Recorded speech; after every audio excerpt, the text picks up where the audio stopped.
Nesse vídeo eu vou mostrar o critério que eu utilizo para promover uma distinção mais clara entre ação de dividendo e ação de crescimento. Então, se você tem essa dúvida, já clica aqui embaixo no botão de gostei e se inscreve no canal para não perder nenhum vídeo. E é evidente que eu não vou me limitar à seguinte ideia: a ação de crescimento é a ação que não paga dividendo. A ação de dividendo é a ação que paga dividendos. Óbvio que não. Vou trazer o critério técnico que eu uso na prática. Talvez te ajude. E para isso eu selecionei algumas ações. Indo direto ao ponto então, vem comigo. E nesse vídeo eu separei as seguintes ações para que você entenda esse critério: VEG3, Taesa, Vale, Engie, Irani e Lojas Renner. Já diga aqui nos comentários a classificação que você vislumbra para cada uma dessas ações. Quero ver se você vai acertar ao final. Muito bem, começando com VEG, a distinção vai se utilizar principalmente do demonstrativo ou demonstração dos fluxos de caixa das companhias. Só lembrando aqui brevemente que as companhias, as empresas listadas na Bolsa de Valores precisam ter 3 demonstrativos básicos publicados, que são demonstrativo de resultado de exercício, ou DRE, onde você vai ter o resultado da empresa no período, lucro ou prejuízo, para resumir. O segundo demonstrativo é o balanço patrimonial, que vai listar os ativos, passivos e patrimônio líquido da empresa. E por fim, a demonstração ou demonstrativo dos fluxos de caixa da companhia. Demonstrativo esse que acaba se subdividindo em 3 subcategorias, que são demonstrativo de atividade operacional, demonstrativo da atividade de investimento e demonstrativo da atividade de financiamento. Nós conhecemos na literatura essas 3 subcategorias como fluxo de caixa operacional, ou FCO, fluxo de caixa de investimento, ou FCI, e fluxo de caixa de financiamento,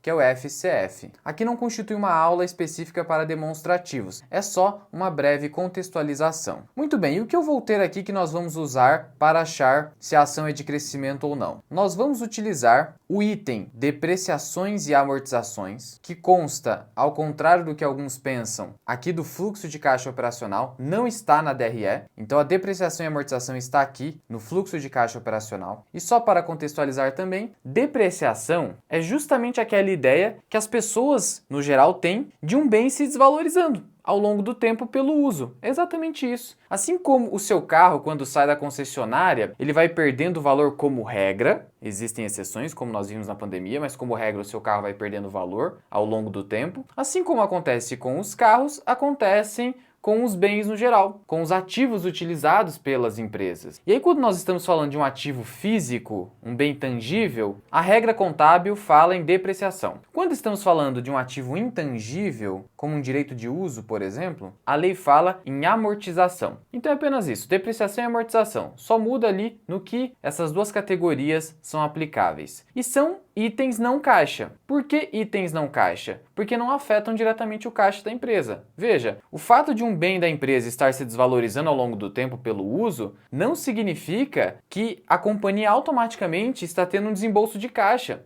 Não, a companhia não está tendo que tirar dinheiro do seu caixa para compensar a depreciação, não necessariamente. Por isso falamos que é um item não caixa, sem efeito caixa. E até por isso que você vai olhar aqui que a depreciação ela é um item positivo no demonstrativo de fluxo de caixa. Como assim positivo? Porque veja, no demonstrativo de fluxo de caixa, toda saída de caixa é negativa e toda entrada de caixa é positiva, ou quando não tem nenhum efeito no caixa. Como isso aqui não tem nenhum efeito no caixa, é um item positivo, 628 milhões, como nós estamos vendo na tela. Se fosse uma saída de caixa, aí seria um item negativo, o que é representado por parênteses. Um número entre parênteses, nos demonstrativos contábeis, significa algo negativo, sinal negativo. Então o que eu vou fazer aqui? Eu vou comparar a depreciação / amortização com um item do fluxo de caixa de investimentos. O que é o fluxo de caixa de investimentos? Basicamente vai reunir tudo que a empresa desembolsou de caixa ou vendeu de ativos em relação ao seu ativo total. Tudo aquilo que ela investiu ou desinvestiu. Então, se a empresa pegou parte do seu caixa e acabou investindo em ativo imobilizado, aquilo que ela usa na sua atividade principal, isso é um investimento. Ou para adquirir outras empresas, ou para adquirir um ativo intangível. Tudo que ela gasta para investir está na atividade de investimento, ou fluxo de caixa de investimento. Por isso, como regra, esse fluxo será negativo. Por isso aqui os parênteses. Porque afinal de contas está saindo dinheiro da companhia para investimentos. Então é uma saída, é um sinal negativo. E se for positivo, Luan, como aqui, resultado de venda de imobilizado? Olha, a resposta está aqui. É uma venda, é um desinvestimento. Desinvestimento significa entrada de caixa, porque eu vendo alguma coisa, entra dinheiro no meu caixa. Então o sinal é positivo. O que é bom no geral? Olha, no geral o que é bom é o sinal estar negativo no fluxo de caixa de investimento, não no fluxo de caixa operacional, que tem que ser positivo, porque senão significa que a empresa está queimando muito caixa para crescer. E aí vai depender muito do estágio da empresa. Aqui estamos falando de uma empresa mais madura, que é a WEG. De qualquer forma, tá tudo certo aqui. E aí o que a gente vai fazer aqui? Na prática, vai olhar para 3 anos de demonstrativos de fluxo de caixa da WEG e vai comparar a depreciação e amortização com o caixa líquido aplicado nas atividades de investimento. Ou seja, é o resultado final do fluxo de caixa de investimento. É isso que a gente quer. E aqui a gente vê que deu um número de 1,7 bi, 1 bilhão e 700 milhões de reais, frente a uma depreciação e amortização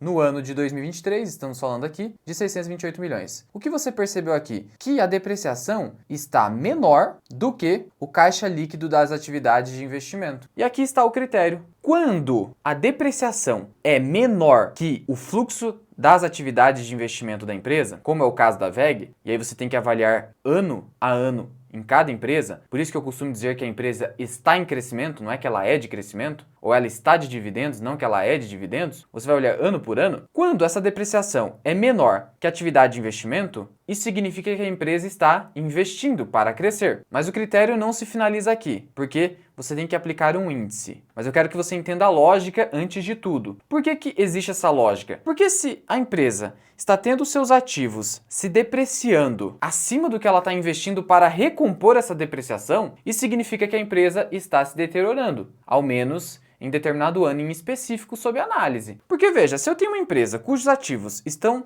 se depreciando em 1 bilhão de reais, por exemplo, só que ela só está investindo 500 milhões de reais, isso significa que todo o CAPEX, todo esse investimento, está sendo voltado para a recomposição de apenas 50% da depreciação. Não está recompondo integralmente a depreciação. Então, quando você tem esse tipo de empresa, é um possível sinal de deterioração da empresa. Os seus ativos estão se desvalorizando e ela não está investindo para recompor. É uma situação para você ficar atento nos demonstrativos de fluxo de caixa. De qualquer forma, se a empresa estiver investindo abaixo do seu nível de depreciação, isso quer dizer que a empresa é naquele momento de dividendo. Por quê? Ela é de dividendo porque não segue investindo acima da depreciação. Mas, como eu disse, o critério não se finaliza aqui, porque você vai fazer um índice. Que índice é esse? Você vai numa calculadora ou no Excel, vou pegar uma calculadora aqui, mas pode fazer no Excel. Você vai pegar esse número do fluxo de caixa de investimento, por exemplo, 1,714, para resumir aqui em WEG, e vai dividir pelos 628 milhões. Ali é 1,7 bi de investimento, aqui 628 milhões de depreciação, e vai chegar a 2,72. Aqui você tem um índice. Esse índice mede justamente o nível de investimento versus depreciação. Se esse índice der o resultado acima de 2, a empresa é claramente de crescimento, pelo menos naquele ano. Aqui no caso da WEG, 2023, o índice fechou em 2,72, significando então que no ano de 2023 a WEG foi uma empresa de crescimento. Mas veja como não é óbvio. Ano de 2022, ainda com WEG, 1,346 dividido por 565 de depreciação, 2,38. WEG ainda se confirma como uma empresa de crescimento. Vamos pegar então o ano de 2021 para finalizar com WEG. Ela gastou 683 milhões frente a 520 de depreciação. Aí no ano de 2021 foi de 1,3, significando que aquele ano foi um ano de menores investimentos da WEG. Ou seja, foi um ano em que WEG poderia ser comparado a uma empresa de baixo crescimento, porque aquele foi um ano nesse sentido. Mas nos anos posteriores foi uma empresa claramente de forte crescimento. Agora vamos olhar para a Taesa, mesma situação, fluxo de caixa. O que eu vou ter aqui? Depreciação 332, investimento 1,9 bi. Não preciso nem fazer a conta. Foi claramente uma empresa de crescimento nesse momento. E veja que Taesa é vista, no geral, como uma empresa de dividendo, depende do ano. Ano de 2022, depreciação 181 milhões, Investimentos, 601 milhões. 601 dividido por 182, 3,3. Empresa de crescimento. Por isso que o pessoal chama a Taesa de crescidendo, é uma empresa que paga dividendo e cresce ao mesmo tempo. E finalmente 2021 com Taesa, 260 de depreciação e 613 de investimento. Divido por 260, chego a 2,35. 2021 também foi uma empresa de crescimento. Agora com Vale. Fluxo de caixa de atividade de investimento de Vale, 31 bilhões de reais. Isso no ano de 2023. 31.425 dividido pela depreciação, que foi de 15 bi, 15.300. Ou seja, a Vale foi uma empresa de crescimento no ano de 2023. Em 2022, 24 bi de investimento. Depreciação, 16 bi. Vou dividir por 16 bi aqui, 386. Aí foi de 1,47. Já não foi tão de crescimento assim, mas ainda reportou algum crescimento. E 2021, 35 bi